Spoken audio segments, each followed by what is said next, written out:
Welcome back to another episode of the BigAsp Cornhole podcast. Sean and Dane are with you again. Oh, we're refreshed, renewed. Had a lovely vacation, Back in some the cold, shitty sunshine. weather. Yes, I was so happy to see snow on the ground when my plane landed. That was fun. Well, Dane, we know people's favorite segment is Yes, we do. letting them know what we're sipping on. So go ahead and let them know what we're sipping on. A segment we call "What You Drinking." What you drinking? Well, Sean, we're bringing it back to the classics. Our favorite, Mhm. Southern Tier Brewing Company. I had the pack of pails in the house. I didn't feel like leaving the house today because it was Just my tastes like one day home. off at home for vacation. So went with the Southern Tier pack of pails. Highly recommend it. I'm sipping on the 2X IPA. Sean's got the live session. And yeah, you can't go wrong. It's Strong, delightful. strong, drinkable beer. It is delightful. And as always, these beers are brought to you by our favorite bag company, localbagcompany.com. I mean, I feel like we beat a dead horse when we keep saying pro blend resin, but I'm telling you folks, Beat it. it is phenomenal. Give it a try. You will not be disappointed. Go to localbagcompany.com and check out some of their sick designs. Get yourself a set today. Well, Cornhole family, we have more audio gold as always planned for you today. We're gonna touch a little bit on the upcoming ACL Open event. Just some teams that we think could make some noise, some pairings that we thought were interesting, some people in singles we think that are due for a breakout performance. And we're gonna review some bags. We have Buffalo Board's Deadhead. We have TC Board, TC Board Monsta, and then we have Moneybags Breakin Bread series. Oh yeah. All right. But before we get into all that, whoa, I'm sorry. Well, even before all that, at the end of the episode, we're going to be joined by two awesome individuals. We have the National Director of High School Cornhole, Len Hiatt, and the National Director of College Cornhole, Chris Burrell. So I'm excited for this interview. I've reached out to them a while ago when they first were named to their positions. We're kind of waiting for the right time to have them. They just had their big event this past weekend, so I A figured little better time than now. no better guest to have on this weekend than those Absolutely. two individuals after coming off a really successful weekend. Hell yeah. I look All forward to right, it. all right. Well, before we get to all of that, again, sorry, we'll rewind. Before we get to all that, we're going to let you know what's going on in our Cornhole Lives, a segment we call In and Around the Hole. Are you too good for your home? Answer me! Brought to you by Airwolf Athletics. Sean and I are looking sexy on our heads right now, and you can too. If you visit airwolfathletics.com, use that magical code BigAsp and get yourself 10% off. Join that pack. And at this point in your cornhole life, if you haven't added a set of the sexiest bags around, you're doing something wrong. That's right, folks. Blackjack Cornhole. You get free shipping, amazing customer service. It's really a no-brainer. So go to blackjackcornhole.com and grab your set today. Code BigAsp is going to save you 10%. Wanted to give a quick shout out also to our boy Eric Anderson, who just launched Yeet. Hype Beast Cornhole. I'm rocking his shirt today, Yeah. proudly. Sean forgot mine in his trunk, but I did. I will proudly rock it at League Night and moving forward. Yeah, so I'll post the link to Hype Beast. Really cool shirts. It's just really cool stuff out there. He's got some bag collabs with BG and stuff out there. So Heck yeah. make sure you check out Hype Beast Cornhole. I'll post the link in the show notes. Lovely. So we were on vacation. But we still threw. We did. A little On bit. New Year's Eve, we had like a little family Party. Yeah, I mean, it was a little pool family party, party yeah. slash, get Cornhole. wasted and make pizza. We started the day off at Hollywood Studios. If you haven't been to Disney World before, highly recommend it. Mhm. Happiest place on earth.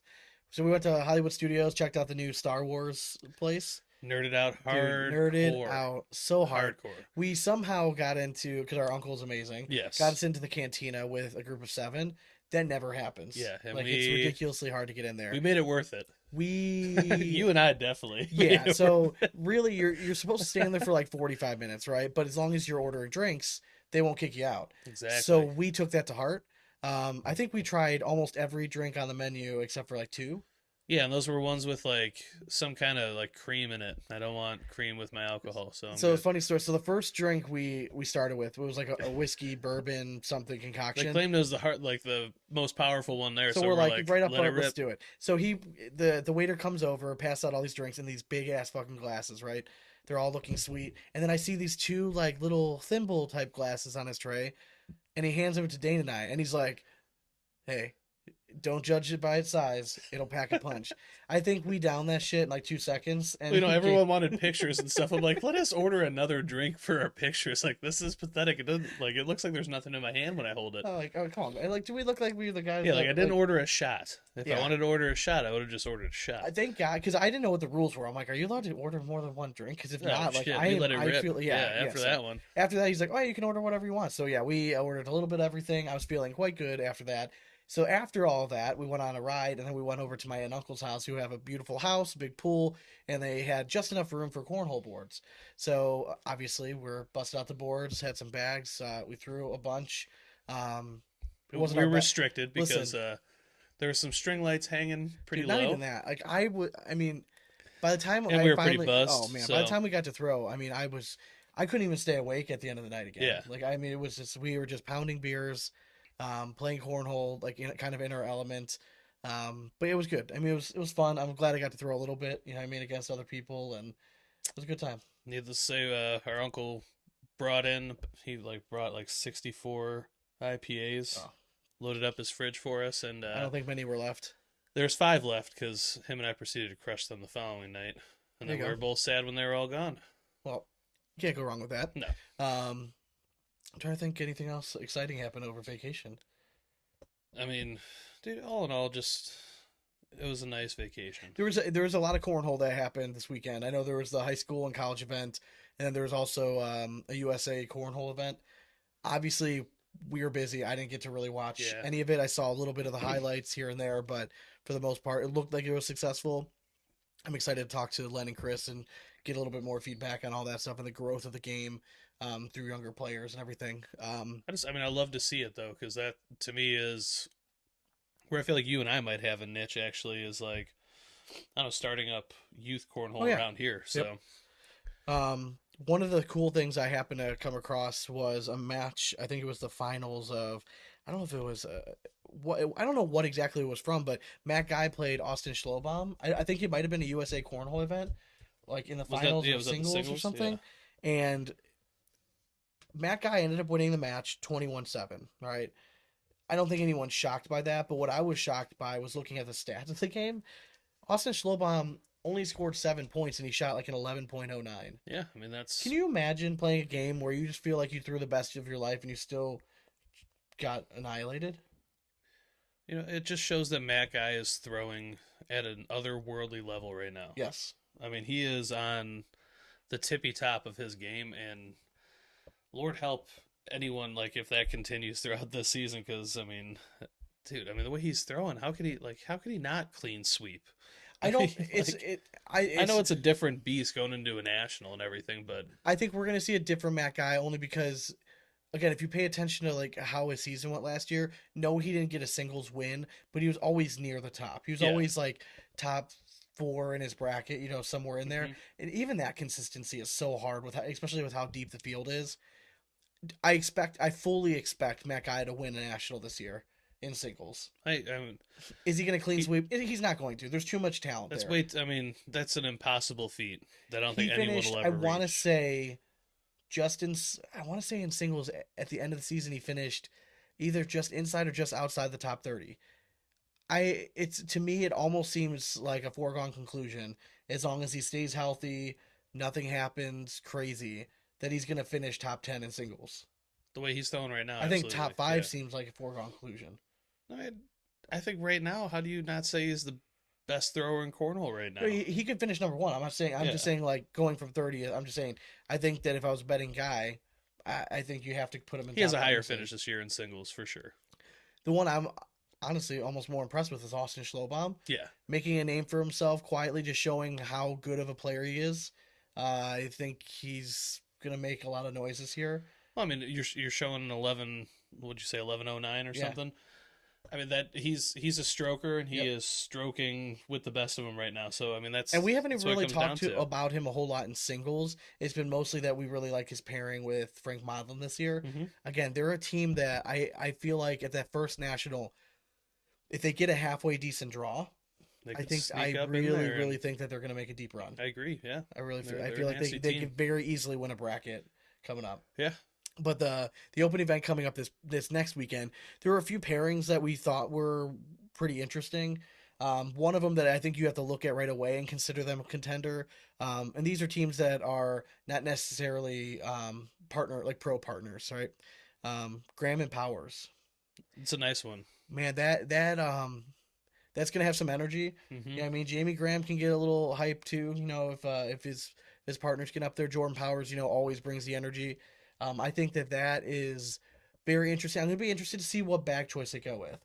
Do they stick with like the incinerator? Because I mean Jordan Power can pretty much throw whatever. I think he tends to like a little bit of a faster bag. He tends to like any bag that's just gonna melt into the hole. Like I think he would be fine out of their arsenal. I think incinerator, heat, either one of those. I mean, even vengeance. I think he would be fine with. And because Jamie Graham has been around longer, if you're Jordan Powers, do you give the nod to Jamie and be like, "We'll throw what you want to throw"? I don't know if it's so much like to me it's more a respect thing, I guess. Yeah. Like he's been in the game longer, throw what he wants to, but fire bags are so good now.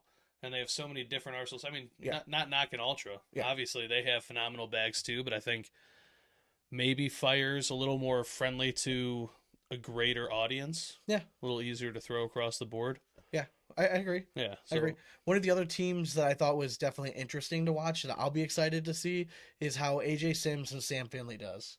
I mean, I love that pairing because, like, they throw the dirtiest Well, bags. two lefties. Two lefties. You don't see that very often. Yeah, and throwing some low, mean bags that can muck up anyone's stroking day. So I like that pairing. And AJ Sims played very well with the BG bags last year. Mm-hmm. I won't be surprised if Sam and AJ Yeah, throw I'm BG pretty sure bags. they'll be throwing BG. Yeah, that wouldn't surprise me at all.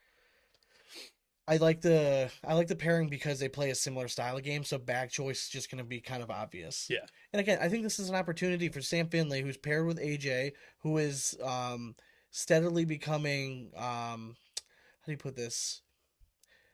A player that like has some name power to it a little bit. Household name. You know what I mean? So people are like, oh, AJ Sims, maybe 2 years ago, people would have been like, oh, Josh Gross, his partner, Yeah. kind of thing. But now it's, AJ's kind of made his own name, especially he's had some deep runs in singles. He was drafted pretty high in this past draft. He was actually grabbed by Eric Anderson. So this is an opportunity for Sam to partner up with someone of pretty high caliber, and let's see if these two can make a splash. Love it.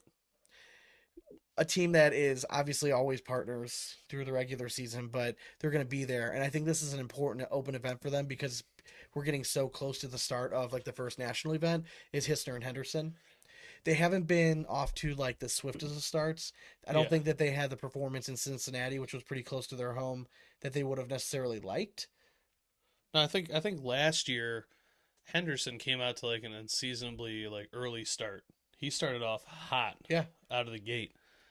But I like to see that they're going together for these open tournaments now and maybe shaking a little rust off before the first national, seeing how it rips. Because Hissner's end of his season last year, was ridiculous. Well, that's how Henderson's or Hissner's been the whole time. I would love to see him do it the whole season and put those two in consideration for a top doubles team because, in my opinion, they're there. They always should. are. Yeah, they should they're be. Like if they're a safe bet to finish top 5 almost every year that they play. But again, because they haven't had the success early on, is it important for a team like that to come in and knock the rust off? I don't know. I think you can make an argument either way. I'm happy to see them go. I would like to see them. I would feel more comfortable like drafting them as a doubles team, like in fantasy or something like that.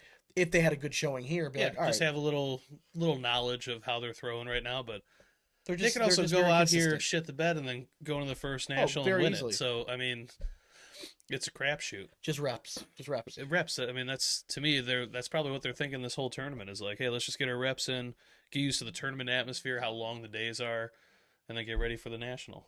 So singles, I don't know exactly who he's playing doubles with, but in singles, Eric Davis, he's very similar to kind of like Hissner. You know what I mean? He started off a little bit slow in the beginning of singles, really made the hard push at the end. He's somebody that he has the talent to win a national event. He was regarded, especially in my mind, as the best doubles player last year. I want to see him get back to the form where he made a name for himself really in singles in the ACO. He hasn't quite had the same level of success in the ACL, meaning he hasn't like made a broadcast of singles. He easily could. I want to see him get back to it. I think that this is an opportunity leading up to it to kind of give us a good gauge of where he's at. To me, last year, I think he focused on doubles hardcore because of who he was playing with. Yep. He got to get paired with an icon to go into ACL rookie season, Yep. and to me, I mean, it's a smart move. I have a feeling we might see that from a couple other players coming up this season that we've already been talking about. Like maybe they're just going to be focusing on doubles, like Alex Rawls. I think he might be one that maybe if we don't see the singles expectations that we're expecting because he's focused on doubles. But I mean, that's just speculation. But when it comes to Eric Davis, we all see these crazy shots that this kid hits on a consistent basis. Yeah. It's only a matter of time to me in singles that he's going to take one. I don't know why, but it came up on my my Facebook timeline the other day. It was the match from the qualifying event when Eric Davis played Tony Smith in one of the more entertaining matches you'll ever watch. Tony Smith actually won that match. Yeah. Just watching how crazy these guys are throwing. Dude, they're throwing roll bags over like 4 bags. Like, it was nothing. I'm like, jeez. Eric's kind of gone away from that. He's been more of a slide and push player rather than the roll bag. I don't know why. I don't know if it's that because he's playing with a certain style of bag with Brett and he doesn't feel as comfortable rolling that bag. Maybe they're not as sticky as he would like them.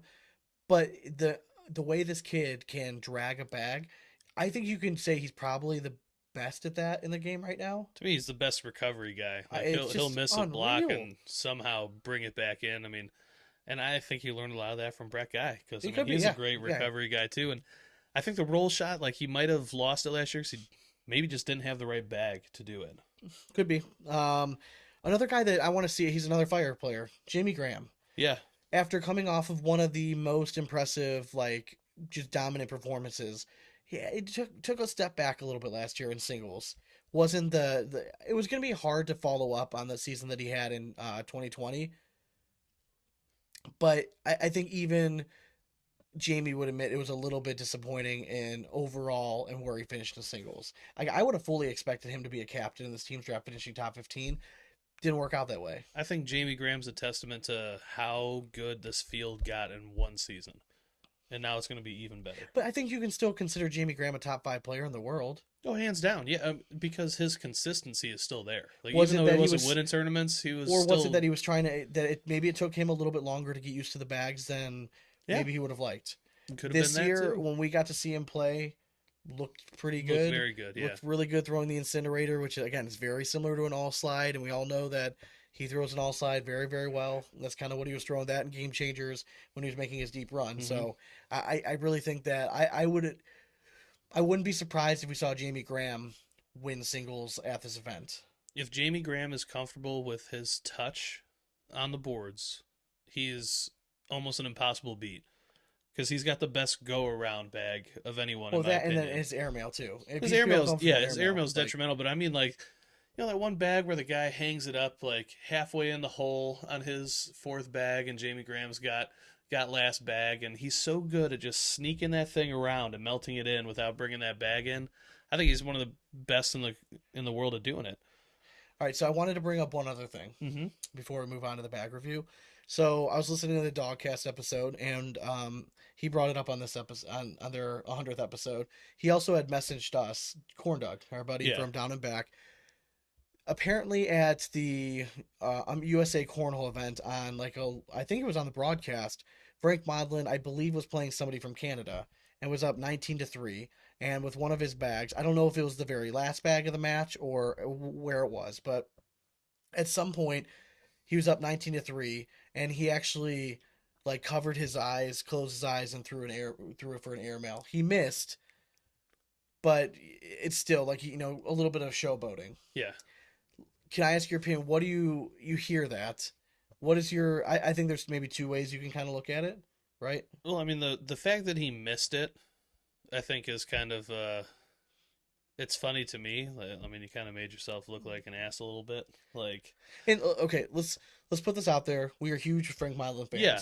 We like him as a person. I'm Any not tournament I'm saying at, he's this always is been Frank very good. Modlin. No. I'm just talking about the Correct. situation itself. Yes. So, yeah, you missed it. I mean, I don't care how buddy this tournament might have seemed or something, but at the end of the day, this is nationally televised This stuff. is like a real, like, this is like professional cornhole. It's professional cornhole, and like to me, like if I was the Canadian gentleman standing on the other side, like yeah, I would be a little pissed off. Now, Personally. if let's say the guy from Canada was chirping, let's say he was talking shit, running his mouth a little bit, and Frank was up 19-3, and then he did it, I'd be 100%. Yeah. I'm all for it.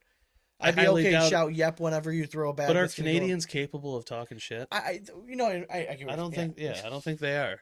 But Like, you know what I'm saying? Like, if he was nice chirping bag, and eh? Frank wants to do it, I'm completely fine with it. Light fire with fire, you know what I mean? Let the Yeah. bags talk. But I don't think that was the situation.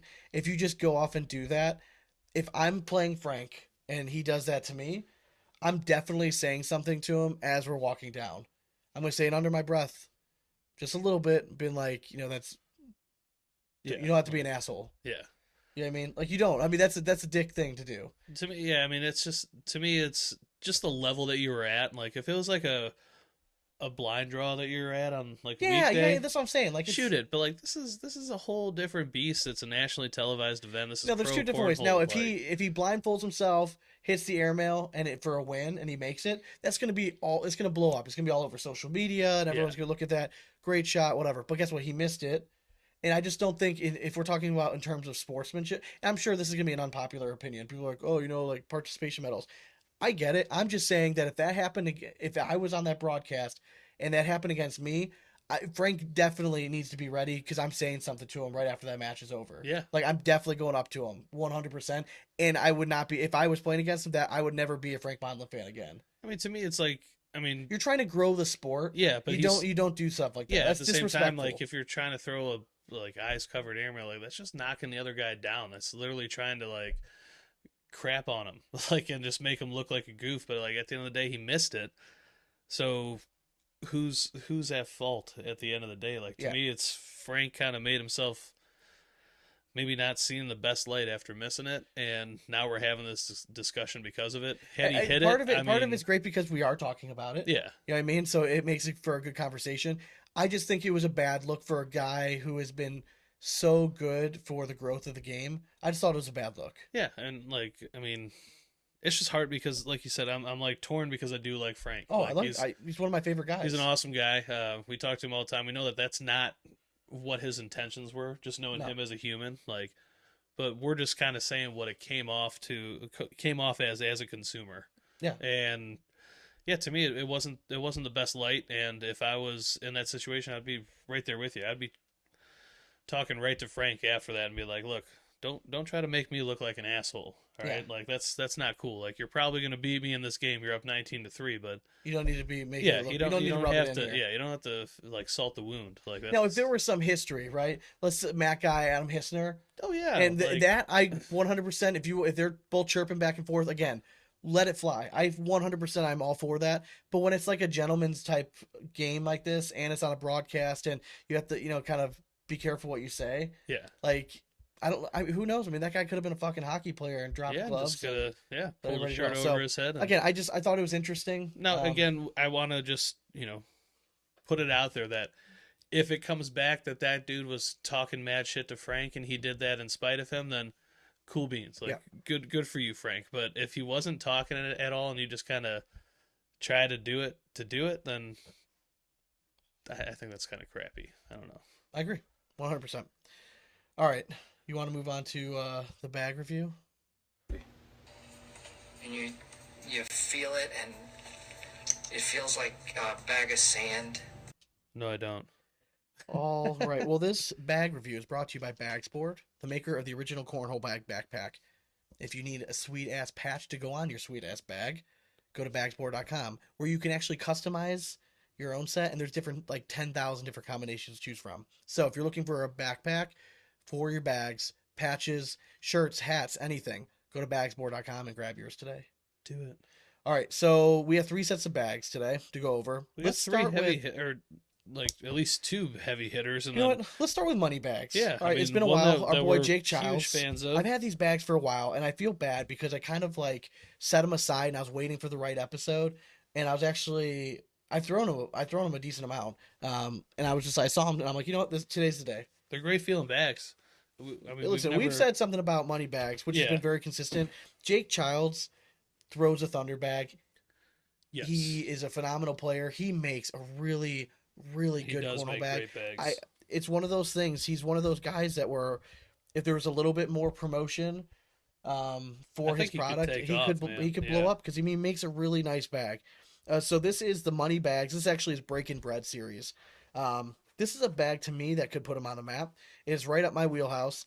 So we have on the slow side, you have like that reverse widow type material. All right, so it's gonna slow down. It feels a little bit waxy at first when you get it, but again, this is like right up there with like one of my favorite. Now it's kind of hard to say. It might be. This also might be reverse slide right. Either way, they both play pretty similar yeah. when they break down. So you're gonna start off. It's gonna be very waxy. It's gonna be. It feels a little bit thick in your hand at first, but as it breaks down, the waxiness goes out. The bag slows down considerably, becomes very controllable. Plays probably like a 6, I would say. Yeah. And then the slick side, you have Viper slick side material. We know that as that breaks down, it breaks down pretty quickly. It becomes very, very hole forgiving. This is a right up along his template of bags, meaning that they all tend to be a little bit more on the full side. I really liked it. It's a non-universal type fill. You're not going to get a whole lot of kicking, hopping on the board. It slides very nicely. It broke in very, very quickly, which I liked. It's the template a little bit rounded. It's a rounder of template. It is a rounder template, yeah. But I think that's part of why his bags always feel a little chunk to it. them. Has some ass to it, so Yeah. it's sometimes with this type of material, if the bags are too floppy, one of the issues I have is I tend to like a real floppy bag. They do bunch up a little bit when you go to push. This has enough ass behind it where it's just gonna plow right through it. Yeah, I mean, to me, like, this is the pro sniper's, like, older sister that, is a little bit curvier, but better looking as well, Okay, you know? like the cute chubby chick. Yeah, I exactly. get it. Yeah, I like it. Yeah, She got some curves to her, but she's still cute. really nice bag, and his designs are always awesome. Oh, yeah, I love this design. So yeah, overall, I think it was great. I mean, his seam work is really nice. Again, a rounded template. 6 on the slow side. We'll call it a 9 on the slick side. Really, really well done. I really enjoy this bag. A whole lot. I do too. I like the thickness of it. One of my gripes with pro snipers is just a little too thin for me to throw. I like that this one has a little girth to it, and yeah, it's a faster bag, but still controllable. Because once that wax wears away, I mean, that side it plays really, really nice, and it's super hole friendly. Yep. And paired with that Viper side, it's going to be even more hole friendly. So all in all, like, I mean, I was a fan. Dude. So what's your design score? Dude, on I this love one? it. So I purposely got this set from someone because I like the design Dude. so much. You got Scrooge McDuck. I mean, we just came which is back from sniffing Disney, so the dollar bills with the coins all over it. Yeah, I'm going 94. I love this design of this bag. I'm gonna go one up from you, and I'm gonna go 95. Love it. Yeah, it's an awesome color scheme. He's always been great with designing bags. Yeah, they've We've got all custom looked bags from cool. before. Yeah. They're Always great looks freaking great. bags. Performance wise, I like this bag a lot. It's a little fuller than what I typically like to throw, but speed wise, it's right up my alley. I just when it's a little bit fuller like this, I just have a little bit harder of a time really keeping it perfectly flat. Yeah, I get that. I don't know why. It feels good on my hand when it's coming out. It just doesn't. It I'm wobbles the a exact little bit more. opposite. Like, It just I need it more just tends girth to to make wobble it just a little flat. bit. But overall, performance wise, I did really like this bag, so I'm gonna go flat 80. Okay. For me, it's a little fast for me, but I still do really like it. I'm gonna go 74. It's fast now. Again, Yeah, I think it's that gonna slow down considerably. What I love about these bags, this is the perfect speed bag if it's a slower board. Yeah, or high humidity. Yep. This bag will cut right through it. Keep doing what it wants to. All right, moving on. So we got the new and improved TC Boards Monsta. So when we first had it, it was a different carpet material. So scratch that. We revamped it. Revamped, and honestly made it just 10 times better. Before the stamp process, yeah. he took some feedback from some of his players, decided we need to do something different. So we went back and he completely changed the bag. Yeah, for the better. It's very nice. I have to be honest. I actually don't know. It's a unique fabric on the fast side of this bag. It's a game changer. Are you sure about that? Okay. Yeah. It's just the weave with the print. Yeah, no, it's hard. It is because it's very busy tell. in the background. Yeah, yeah. You know, now that I look at the white and the letters, Yep. I can see it. Okay. But then you flip over that, and the slow side, very familiar to the BG fans of the world with the Warlock and Wizard, yeah, they have that herringbone fabric on the back of it.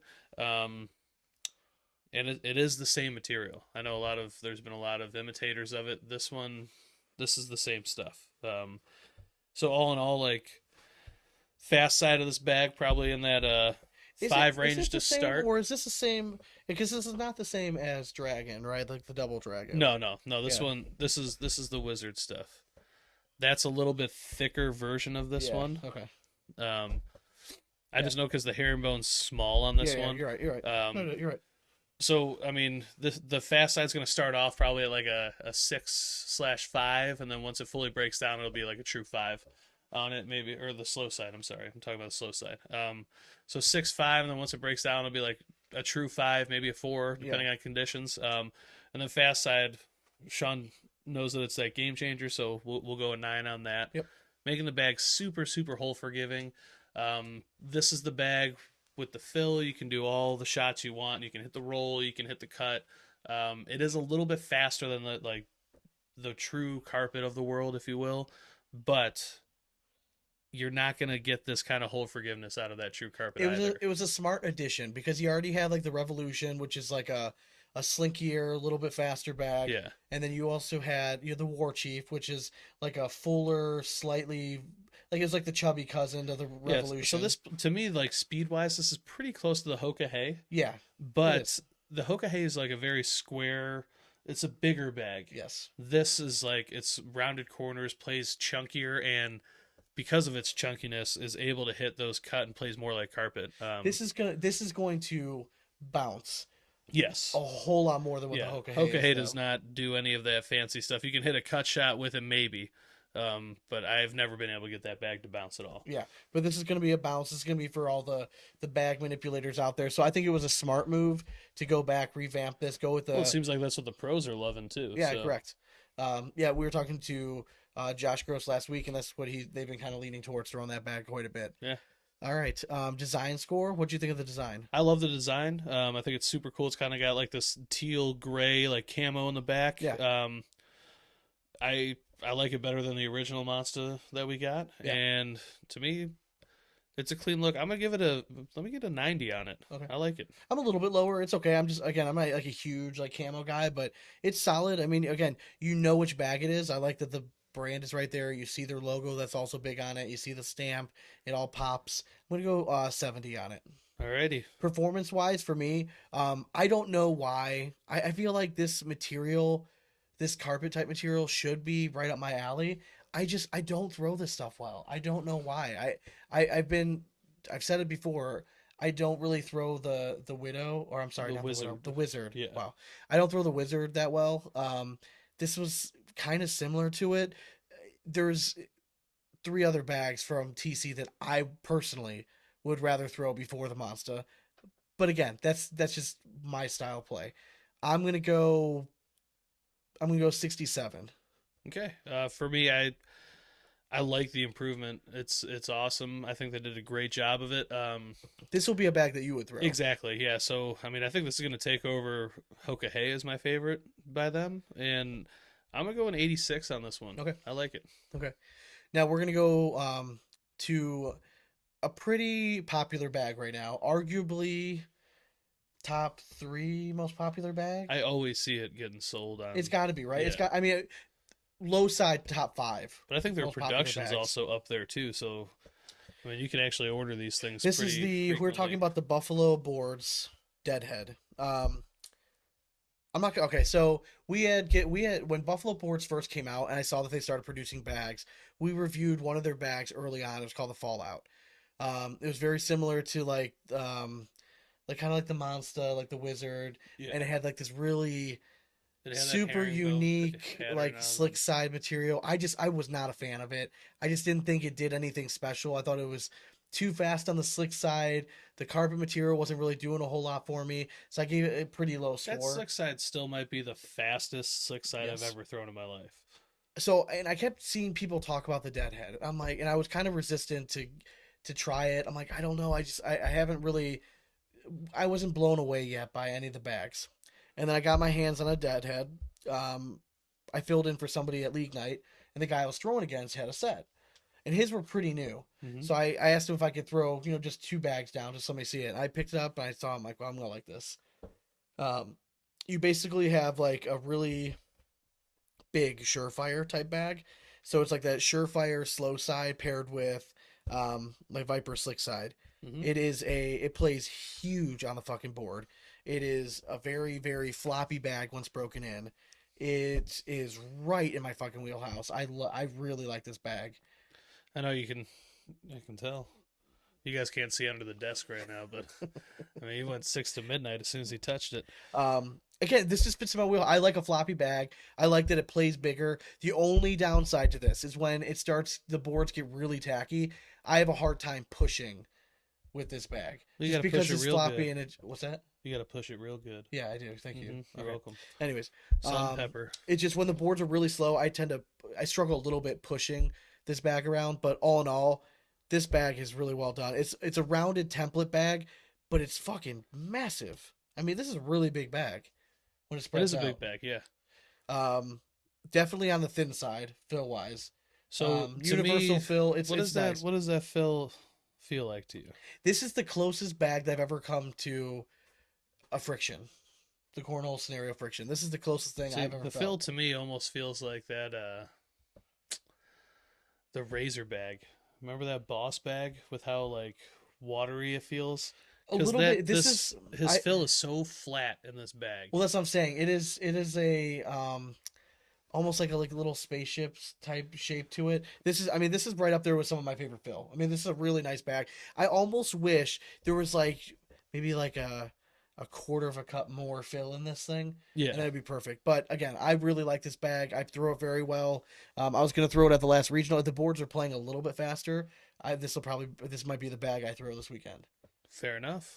Design wise, I love the fucking design of these. I mean, big I've seen graffiti type fan. all their designs look sweet. I don't know which one this one is called specifically. We have it's green and gold and red. I really like it. Design wise, pretty much all of them I've seen I've liked.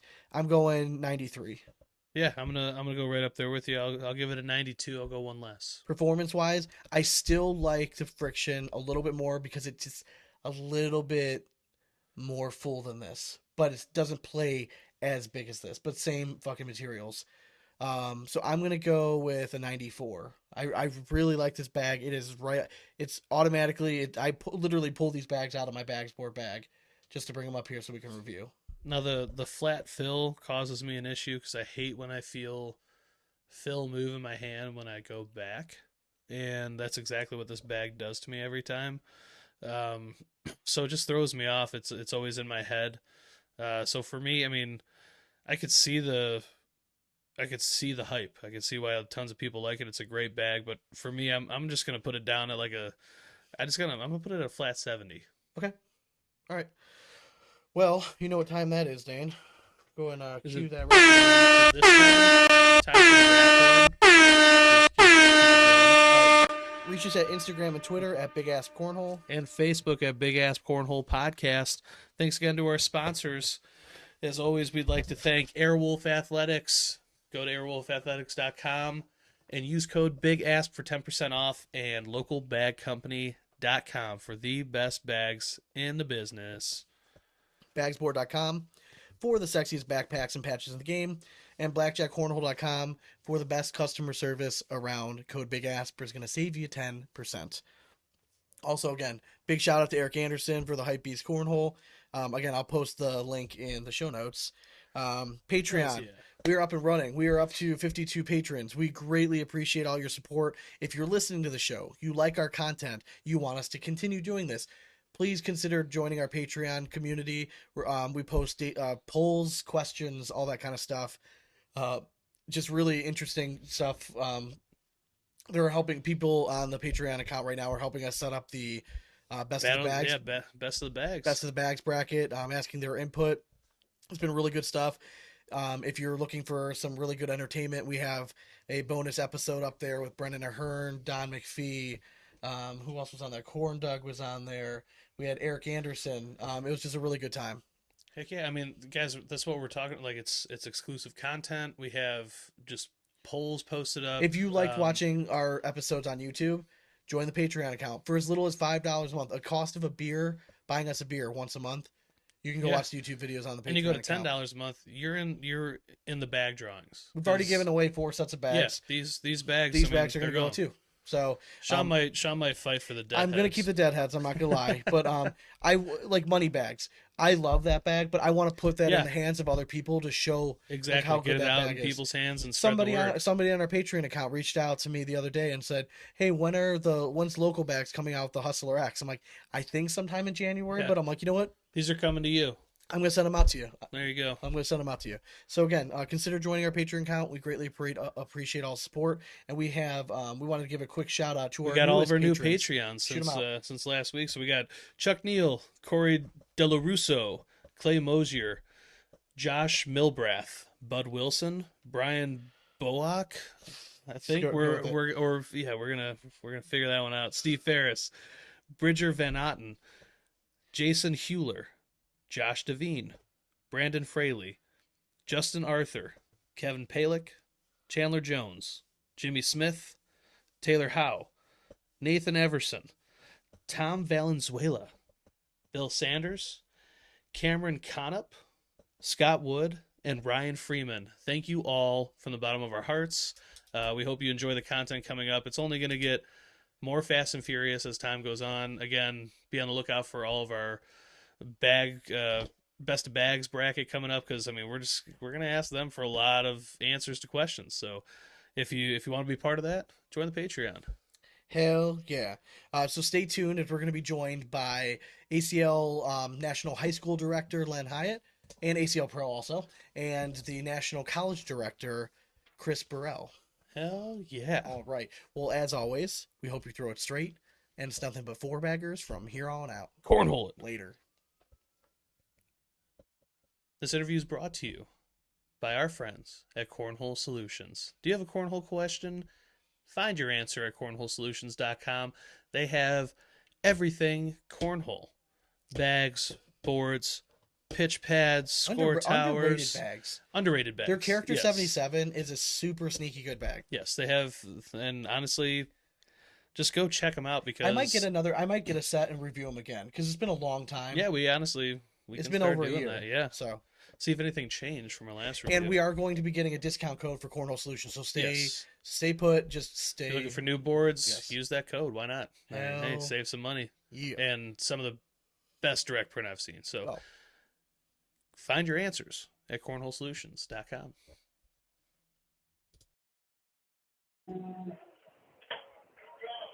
Welcome back to the BigAsp Cornhole Podcast. We are now joined by the ACL National Director of High School Cornhole, Len Hiatt, and the ACL National Director of Collegiate Cornhole, Chris Burrell. What's going on, guys?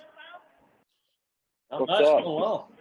Hey, so we thought this was like the perfect. I reached out to you guys right after you guys were named, given you guys official titles, and I told you I was interested in having you guys on. I couldn't think of a better episode to have you guys on right after a successful college and high school event. So first of all, congratulations on the event. Looked like it went really well. Thanks. Yeah, I thought it went great. Both high school and college. But I'll let Chris speak for himself. But yeah, went well. We had right at 115 college players in the event. Okay. Now, Chris, how did you? I know you kind of have like a pretty detailed history. Like I know you're kind of like you're a veteran here. I mean, you've been on ESPN and stuff like that. So how did you first get involved in the game and everything?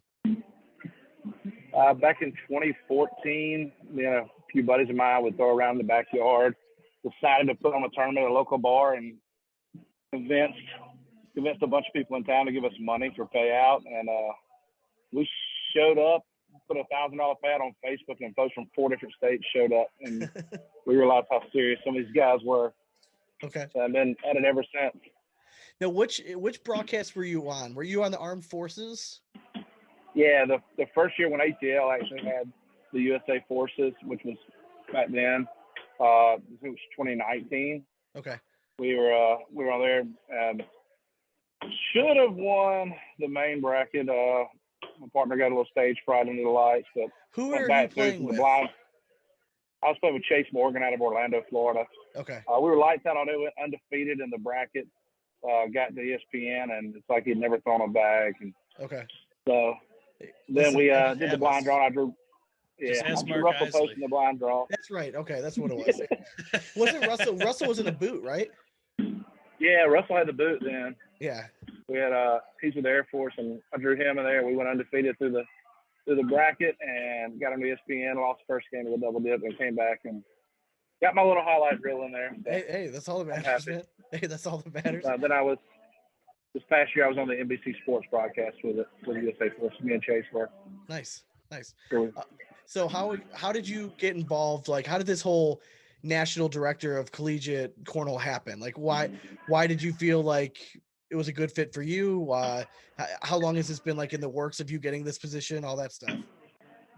I've been around the college scene for a while. There's a lot of Georgia kids that were in college when it first came out. Hunter Yacklin, little Robbie Graham, all them down in Southern, and then last year? Yeah, during COVID last year, I took two teams up there. I took Chelsea Hubbard and Michael Radney. Chelsea was the only girl in there, and took Austin Brown and Jonah Faulkner down there from my local college here, and gave them a bunch of support. Both of them made the broadcast and doubles out of 8 teams. They were 2 of the final 8 standing, and Michael was one of the singles standing in that. And then for some odd reason, some of these other kids thought I was a college coach of sorts. And actually, one of the kids actually came down here for the summer and hung out with us and thought about moving his college down here, and Noah Hughes, and ended up going back to Virginia. And I pulled together another few teams this year to come down there. And Stacey saw the interest in it. And Bernie, I was interested in getting a bigger role with the college. So I could see it growing exponentially and wanted to be a part of it. So you have this fancy title, right? ACL National Director of Collegiate Cornhole. What is your job? Is your job growing the game at the collegiate level? Is it organized, just trying to make it more organized and bigger across the boards? Like, what is your? I took the role 4 months ago, which was a little behind the 8 ball as far as the college goes, but there were still some things in the works for college behind the scenes as far as sponsorships and stuff. So they didn't want to put anybody under it without knowing what we were going into. Got the deal with Unilever bid up, and Trey and Stacy actually tasked me with getting a bunch of qualifiers together. They had the 10 tour stops to all the big football games, but we had to get 20 more qualifiers done. And he said, "Good luck with that. Here you go." And we got a good bit of them done. Of course, it was, convincing directors, "Hey, we got 6 weeks. I need you to find me some college teams to play some tournaments." And fortunately, we got all the bids filled and had a few more come in, singles and doubles. They're trying to grow the team aspect of it, which everybody saw the team aspect of that with the USA Cornhole deal. Then on a smaller level with the high school and the college, I was very fortunate this weekend that USA Cornhole and Len with the high school got to be the guinea pigs before that bracket was handed to me for our college deal. So I walked into it with Len knowing some stuff and Josh Keck knowing some stuff and Joe Harsh, and they go, "All right, this is what you need to do." And there's still some bugs, of course, with anything that's new, but I think the team format's going to be the way to go in the future with it. I agree. Yeah, I think it'll be nice. Were you happy with the overall numbers of this year? You said it was like 115 participants. Yeah, it was 115 singles signed up. Of course, COVID hit a few teams and they couldn't make it. So I think we ended up with like 105 was our. So we lost 10 players. The COVID lost actually a few teams because you had some that had their team of 4, and then COVID hit and they only brought their only 2 with them. So overall, it was a good showing. Man, just if you go back and watch 18 and 19 and even 20 versions of the collegiate cornhole, talent level is way better than it was. We try to remind Timmy Jonas of that all the time. I look at some of like your past winners, and they were good for what they were at. Yeah. But I mean, I still see Matthew Stout winning singles if he was in it. I love Branson Oliver with all my heart. I don't think he competes with these boys that finished in the top this year. Okay. He was good at his time, him and his partner. Schlobaum was good, but past years you could have a A-plus player on the double side and have a B-minus, B-plus player and win it. Yeah. Like Schlobaum did 2 years ago, like Wayne Rozier did last year. Now it shows you got to have an A-plus and a B-plus to A-minus player on the other end to make it all the way. Even your singles, your best player there, Kobe Costanza, won singles. He couldn't carry somebody through the finals. Okay. With that. What are the next steps growing it? Because obviously, like, I got my start playing cornhole pretty much like when I was in college, right? You know, like it was something we'd set up after class, kind of going. I think it has the potential to blow up huge. Like, what are the next steps that you feel like are the most important to kind of get the ball rolling? I mean, I think it's just, I don't think enough people know about it. You go on Twitter or something, right? And you type in cornhole during the college, like, and that's all the comments were like, they have cornhole in college. Like, why don't I have that in my college? Like, what are the next steps we need to take to really blow this thing up? Getting more colleges knowing about it, for one. Of course, your bigger schools know about it, like A&M and Auburn and Tennessee. You've had 2 Power Fives, if you'll call them, win the national championship in college cornhole the last 2 years. Small school in Michigan, Adrian College, has actually hired a varsity cornhole coach for their upcoming year. Wow. And it's starting a team and trying to get everybody in their conference to do the same thing. Okay. So they're paying somebody to come out there and be a college coach. Shit. If you're listening to this and you're a BW or something, which is right around the corner, listen, we're not that busy. We'll be there in 5 minutes. We're not that good, but right? I mean, we're not that busy Hey, either, we can always coach, man. We Those who could. can't We do could. can coach. Absolutely. All right. No, I think that's it. Listen, I think you guys. She wanted to mess with it. We got what's another going pro. on? What's up, Bella? Oh, your phone's not going to die this time, right? That's good. So I think both of you guys have like this monumental task on hand, because if you guys can grow it at this level, the sport is already blowing up as it is. But the younger that we can start them, the more talent is going to grow, and it's just going to be better for the league to get bigger and better every single year. So I think I think we're off to the right start. But I think just more schools and more kids is what I love about cornhole is anyone can be good at it. Yeah, I mean, Right. I have a question for Chris, absolutely. though, because like you walk around, like Ohio has a million colleges in it. I mean, we have a shit ton of colleges here. And you go to any of these campuses, you're going to find cornhole somewhere. How do we make them realize that like this is a legitimate thing to get the college on board, or even like club atmosphere going within these colleges and start formulating teams? Just getting the word out. It's crazy because you have so many intramurals doing college cornhole, but they don't take it seriously. Not realizing how much scholarship money they could win, help pay for their school. It's just like any other sport at college. I didn't realize our local college had a bass fishing team until recently, and so different it's lives like anything. Yeah, and these kids are making money for their school and getting stuff paid for, their education paid for, and ultimately that's what it's about. Especially in the high school, I think too, is growing it and getting it in the high schools to develop to the college as a filter system to the pros. Oh yeah. I mean, there's a bunch of different visions on how it's going to go.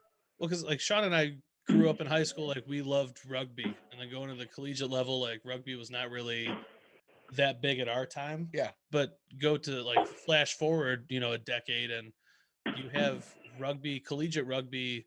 I mean, their sevens tournament is massive. I mean, it is huge. It's played in Vegas. They have over 125 teams that qualify for it, and it's blown up. Like, to me, it's kind of the same trajectory that I could see cornhole going. Just because, I mean, rugby is a sport that's old as dirt, but cornhole, it's much cheaper to kind of hold a huge tournament. And to be like, I think a lot more colleges could become involved because every college has an indoor space to play cornhole.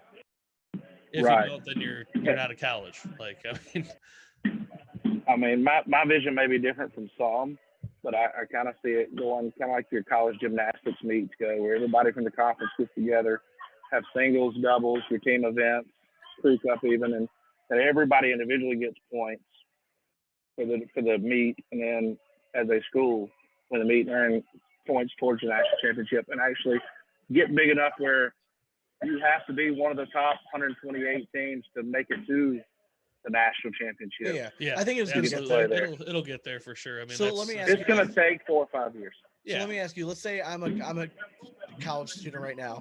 I'm tuning in, I'm listening to this. I'm like, oh shit, I could play cornhole in college, right?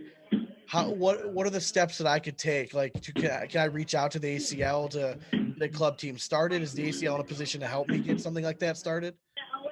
Yeah, we have a college council, which is turning over with some new leadership. We got a lot of good guys who at the collegiate level who are interested in helping grow it, that know how to get it started at their levels with their clubs and stuff. The first step would be sign up as a collegiate director. Okay. We have it's a free membership, and you're college director, and then once you're assigned as a college director, Todd sends it to me, and I know who all of my college directors are, and I reach out to them and go, hey, what school are you at? What are you looking to do? Is it club membership, club stuff? Are you looking to run tournaments to earn towards the championships? And trying to get sponsors and stuff like that for that. Okay. So they reach out to us, and we'll get them their foot in the door, and they may need to contact their bureau to get it officially done at their school. But Okay. a lot of these college clubs aren't official with the school. They just, hey, we're doing cornhole. I got you. Chris, we're gonna mute your mic just for a second. Just we'll talk to Len just so we don't hear the boards in the background. I know you're a busy dude. We'll bring it back in just a second. So Len, since Okay. you've been sitting there so patiently. No, it's good. I've enjoyed everything you guys are talking about. So I mean, this is a cool because you're the first this is the first time they're really bringing the high school aspect of it on. Was this something that you had approached the ACL about? How did you get involved with the high school side of it? Well, my first year as a pro, well, it was the first year there was pro, I guess. But after seeing a big national like that, I started hitting Trey up like, hey, if there's anything I can do, I would love to be part of this. I believe in what the ACL is doing. Let me know. And I was running my own stuff here locally at the same time. I was a high school athletic director and coach locally. And just recently, at the end of last school year, decided to do cornhole full time. Okay. So I didn't feel good about how my pro season went last year. I kind of fought an elbow injury all year and didn't play very well. And so I'm like, I want to give this a go. I'm going full in cornhole. My wife supported it. So I resigned my position at the school district. And about the same time, I told Todd Kazicki, I'm like, hey, I've got time and my focus is cornhole. So if you've got anything coming open, and he was like, are you serious? I was like, we want to start a, high school national director position. Would you be interested? And I literally almost fell out of my chair. I was like, yes, I would be interested. It's my background. I know the athletic side of stuff really well from a high school perspective. And so he felt like it was a good fit. I think Trey and Stacy maybe even had brought it up to him about me being a potential good fit. And so it just all kind of fell into place. And then with this weekend, kind of building up to this last weekend, and then actually getting to work the national with those guys and just getting to be part of it. It was so much fun. It was the best tournament I had worked, and being with the high school kids again it just took me back to being an AD, and I loved it. What did you used to coach? I was the head baseball coach for 5 years. Okay. And then I was an assistant football coach and assistant basketball coach. Nice. All right, so you did the three majors. Trifecta. Yeah. Okay. So how many participants did you guys have in the high school side of it? So we had 40 sign up, which obviously we'd love more than that. But with the first year, and really registrations didn't even open up until mid-November. I mean, I'm not gonna lie to you. We do a cornhole podcast, and we're pretty in tune with everything. Yeah. I had no idea high school was gonna be part of this one. Yeah, I didn't. Oh. either. Yeah. So The when the website came, or the web page came up mid-November, and we were putting it out weekly on Facebook and social media. But that's good feedback, honestly. The fact that you guys hadn't known about it is great feedback for me. That just means I need to be hitting the different social media avenues and different avenues way harder than I was. Okay. So yeah, that's good. So we were both high school coaches. We know how much of a pain in the ass state high school sports associations can be. Mhm. How likely do you see cornhole becoming like a sanctioned like state sport for high school, or do you see it more as just like at the club level? So here's obviously our goal down the road is for it to be a sanctioned sport. I love that you guys have an idea of what it takes, because as soon as it went live, you would not believe all the emails I got about, hey, I want to get it into my school as an interscholastic sport, and most people don't understand that it's a huge process. It's not just a matter of walking in and saying, hey, I can go into that actually a little bit about what it actually takes, but please do. I think that's something that a lot of people, it's a lot of our listener questions that people are asking, something like, hey, I have a lot of kids that are interested in this in my area. I mean, you have to have a bunch of schools interested in the first place before you can even think for that next step. So if you want to go into that a little bit, I think people would be interested in it. For Washington State, for instance, before you can even add a sport, you have to do a student interest survey, and those are supposed to be done every year. And I believe that's a nationwide thing, where every year students are given an interest survey that says, if my school had this sport, I would play it. And then you've got to have a high enough percentage of kids that say, I would play cornhole, before you could add it. So let's say we've got, I don't know, 20, 30, 40, 50 kids saying, I want to play cornhole. And if we had cornhole at this school, I would play.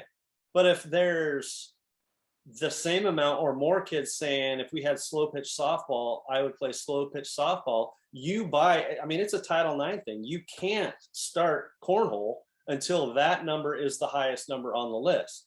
The other issue, the thing that cornhole will have going for it, is also a Title IX thing. It's co-ed. It's co-ed, yeah. Yep. So the girls can be part of it. So that's one positive for sure. On that same thing, every year I run a cornhole tournament at the state athletic directors conference. Okay.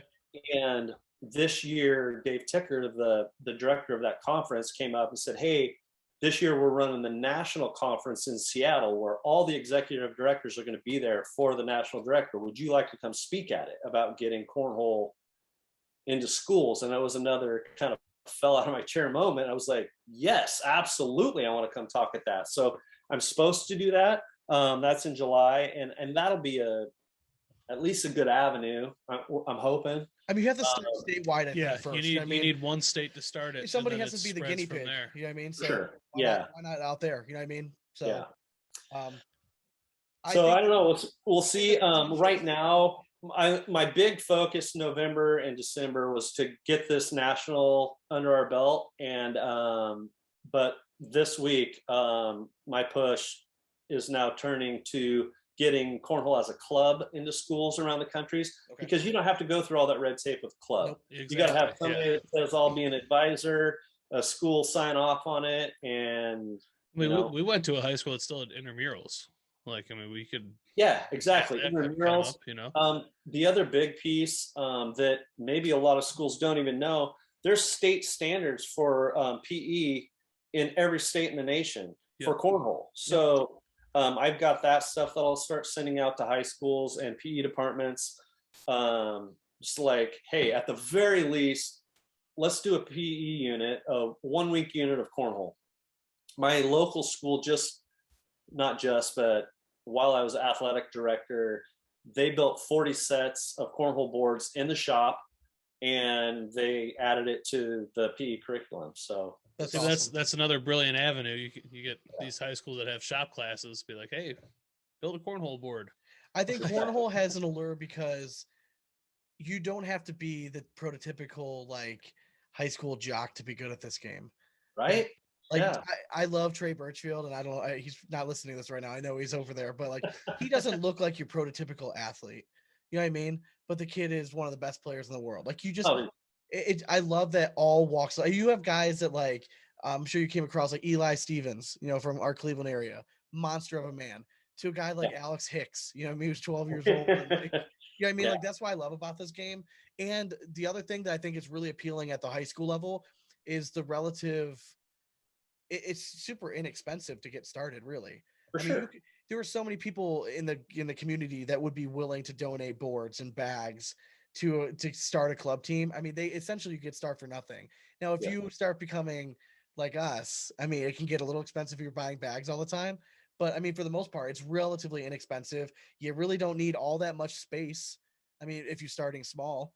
Well, they have gymnasiums. Correct. I mean, it's.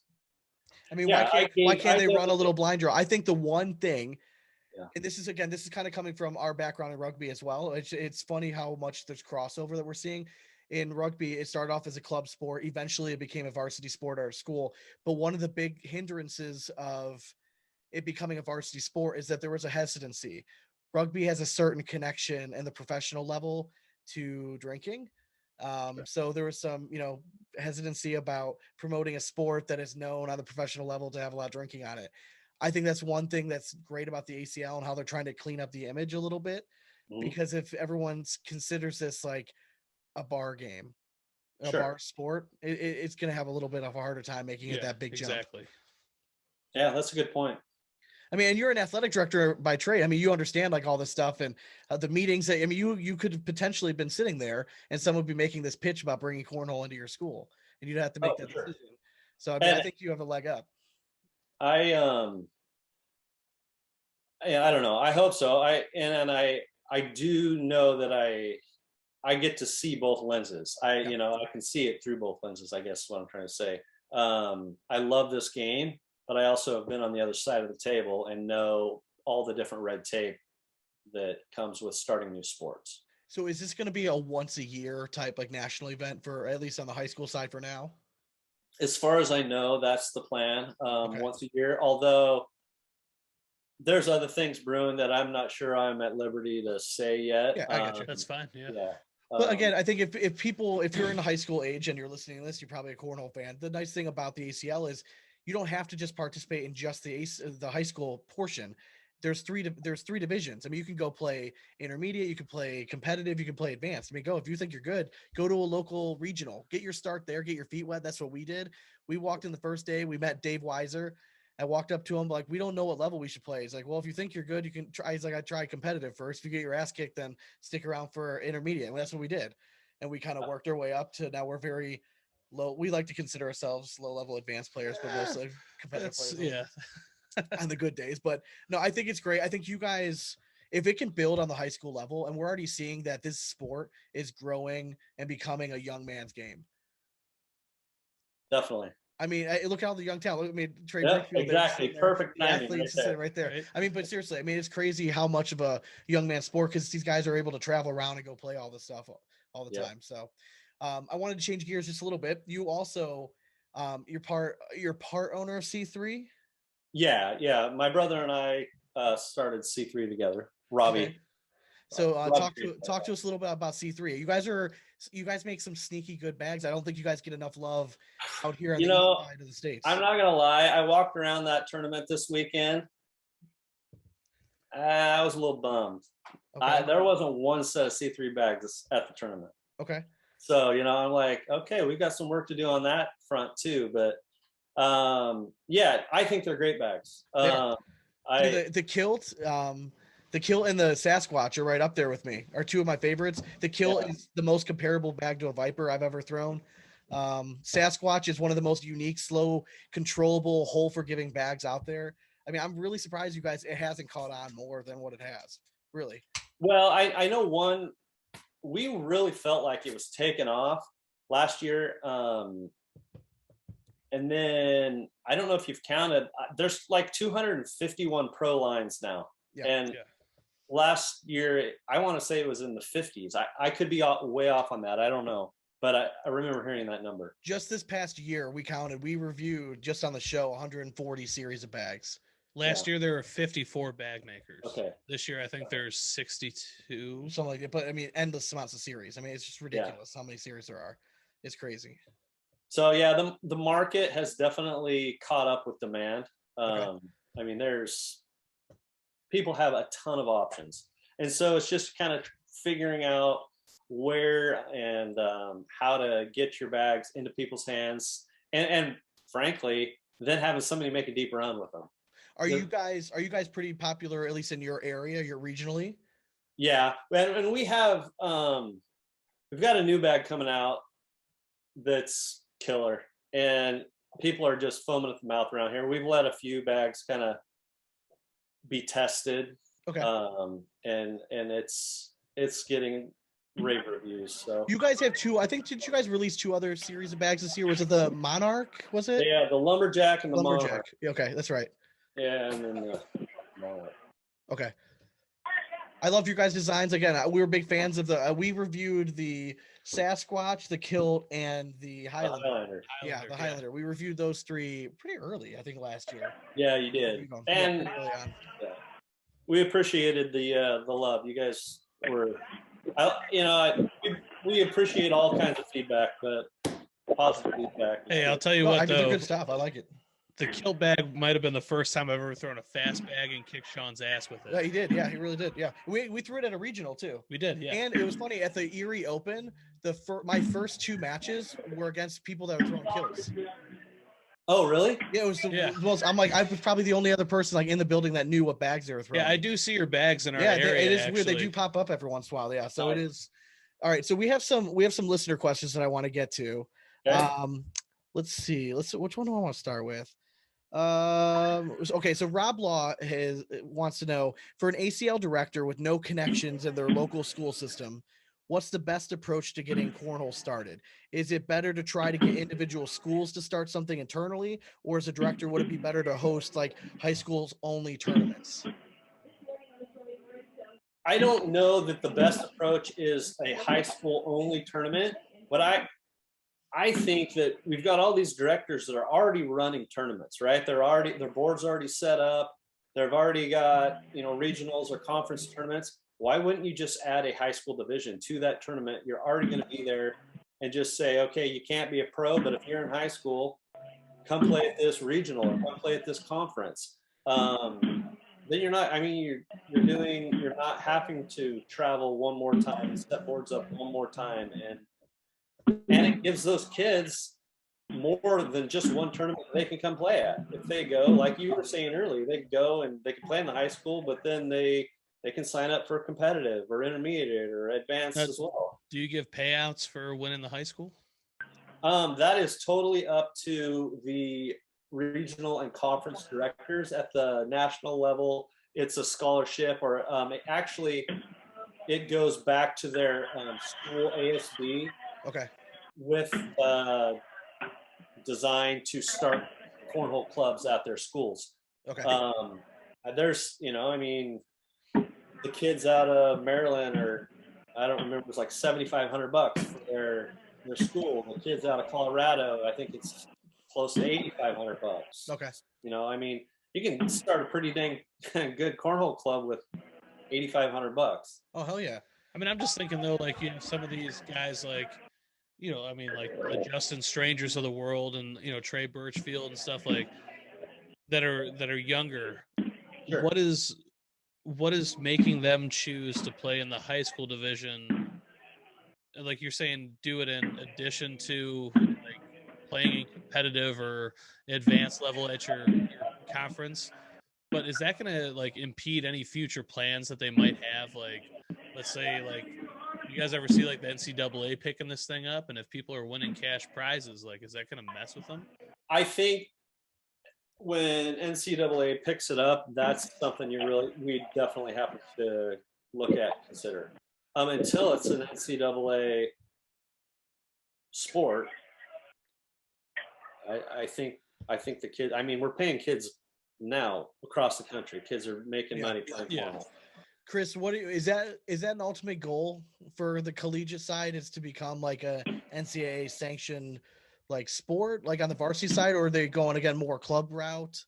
I think ultimately we would like to be an established NCAA sport. So, like the first few years, ACL was hesitant on letting kids play if they'd won opens or stuff like that, just because of eligibility wise as far as college. Trying to stay on that same path with NCAA, but right now it's not NCAA. So like Kobe Costanza won the open in doubles in South Dakota. So he played. The good news is they don't get the money directly. Right now they get it in form of scholarships towards their education. I believe I can't remember exactly how much Kobe won. He got put out, but he got a good chunk for finishing first. Our Georgia Southern boys that came up, they each got, I want to say, around $450, which helped a little bit towards their housing or whatever they have to go to. Dude, can you imagine? Do you remember being in college and winning $450? Oh, dude. Well, that'd be a bender for us. Yeah, so you kidding me? Like that? Like I would be we like, went to I can college. retire. That'd be a week easily. Kobe Costanza won $2,500 towards his scholarship money. Well, that's awesome. Just for winning. Realistically, we always ask pros like 5-year plan, right? Where do you think like X amount of pros will be making a living doing cornhole, whatever, 5 years? How long? What's the time frame that you think that a significant amount? So Josh Shalair was saying, how long do you think it gets before it's recognized by, let's say, the majority of schools nationwide? Majority-wise? So let's say 51%. As far as I'm like, as fast as cornhole's growing, no one saw 5 years ago where we're at today. No. By far, especially the money the Trey Birchfields are making, the Matt guys are making, that amount of money. No one saw that coming. So there is no ceiling right now as far as where the college division can be. Ultimately, I'd like to see it recognized as the NCAA sport, picked up by multiple television, broadcast, just as many as the pro division. It's going to be a smaller sport, just like they're not ever going to top football. Do you think like those tailgate events, do you think those are good? Do you think like you guys were getting a good enough turnout, or is there a better alternative for it? It was a good eye-opening thing as far as getting the exposure on the college end, where especially on the tailgate, with a lot of your kids coming through there going, wait, hold on, we can go and play and get scholarship money and possibly be on TV. I mean, how many other kids are in college are going, hey, I've been on ESPN. Oh, yeah. That I think for right now, that's getting a lot of the kids to these tournaments their chance to be on TV, to say, hey, I've been on ESPN playing sports. Oh, yeah. So it's growing. I think 5 years. We got a good 5-year window where I think we can grow and ultimately get it at least all the Power 5 schools. I mean, it's crazy to think like 5 years from now how deep the talent pool is going to be, because it already seems like it's ridiculous. I mean, we joke all the time, like there's no more buys. You know what I mean? Like let's say 2 years ago, there were some first round matchups that you would have been pretty okay with having, but now there's none of those. My first year pro, everybody was like, "Oh, I got Chris. Yeah, this easy win." now there's no easy wins. I mean, I played due to my work. I'm an investigator at sheriff's office here locally. Okay. So last year, especially my last year pro, I went to the first national. That was it. My job would not allow me to go to anything else, and I had a decent run. And I was like, wow. I mean, I won my first 3 matches in the bracket, and I was like, beat Jay Corley. I was like, I'm gonna beat Jay. That was a fluke. Of course it was, because I lost my next 3 after that in the stack bracket. But it's dude, there's this year going into this coming year, I look across the board, especially because they've weeded, and it's built, this pro division is built to slowly weed out, I'm going to say bad players, slowly weed out good players and even really good players to have an elite level of players. Oh, yeah. And And we pick like every year. I pick a few, like 2 or 3 that I say they'll go pro out of the college division. Stout was one of them. Hunter Yackling was one of them. Didn't see Timmy Jonas going yet. I thought he needed another year in the college, but he's there now. And we got Blaine Rozier going this year out of the college, and Austin Schlobaum. I mean, I think of any of the college ones that you mentioned, Schlobaum's going to make the biggest splash this year. With Modlin too? Yeah, we're going to see him on. We'll see him on ESPN. I mean, again, that's a good tip of the cap for the college. And that's something that the ACL can promote again. Be like, he's starting our college ranks. Look at him now, and and I think it's a nice homage. We got the only girl that played last year that went pro this year. So there you go, Kelsey Hubbard. Okay. Yeah. Okay. Scott Wood. Len. Oh, okay. You just got everyone there. We got a good crowd of pros tonight. Apparently so. I mean, anytime Trey and Bella grace your presence, I mean, it's just because you guys got warm weather down there. They don't want to freeze their ass. Man, I got offered $100 to rig the bracket for Trey. It's like, nah. Because you know what he makes. You'd have taken 1,000. Yeah. So Len, Scott Wood wants to know, there's a great deal of interest in cornhole amongst his high school players in his area. Is there information that the ACL is going to be putting out soon for those of us that want to get involved in creating a high school program in their area? Yeah, so I kind of talked about it a little bit earlier. That's what I feel like I transitioned from the national championships to getting the word out about clubs and PE departments starting this week. So right now, the high school link on the ACL website does have some information, but yeah, I'm in the process right now of gathering information. If he wants to email me, okay, I'll respond. Probably not tonight, but I'll respond tomorrow. So Scott, if you message me on Patreon, I'll get you Len's info. So yeah, it's just Len at iPlayCornhole.com. Oh, there we go. There you go. Nice and easy. So as long as you're listening to the show, you'll hear that answer. The world has your email. Do you now. have any of the? That's all right. Sean, we've actually answered all of the. Everything on Facebook we've already answered, so we're good. Well, please, Chris, go. What's up? I'll tell you this, guys. Please. College doubles aired on Sunday. Yes. Sunday night, I got my first email from someone wanting to play already. I was like, next to dude, I saw this on TV. How do I play? And he's at the Naval Academy in Annapolis. Oh, nice. All right, that's an end right there. Very cool. So I mean, it's already. I'm already getting emails. It's literally, I'm a midshipman, sophomore in the Naval Academy. Watch the National College Championship and would love to compete next year. How do I get a bid? So I'm telling you, if you pay attention on Twitter, it blows up on Twitter. You type in cornhole this past weekend and just go search. Everything's about it. Like, there's cornhole in college. Like, oh, like my buddies and I could kick the shit out of these guys. And like, well, then fucking sign up, man. Like, let's go put your money where your mouth is and let's go sign up and play. I mean, that's why I love this. I mean, that's what you. It's crazy. Around cornhole.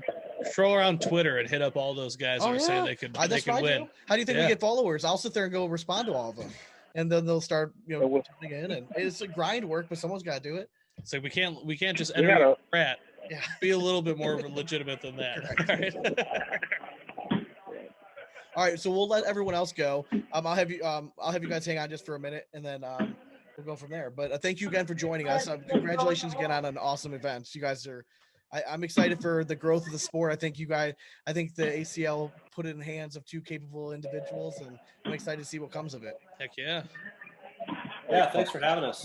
Of course, man. And you guys are welcome on anytime you want to, promote any events, anything. Just give us a shout, and we'll get you guys back on. Sounds good. All right, folks. We'll catch you guys next week. Later.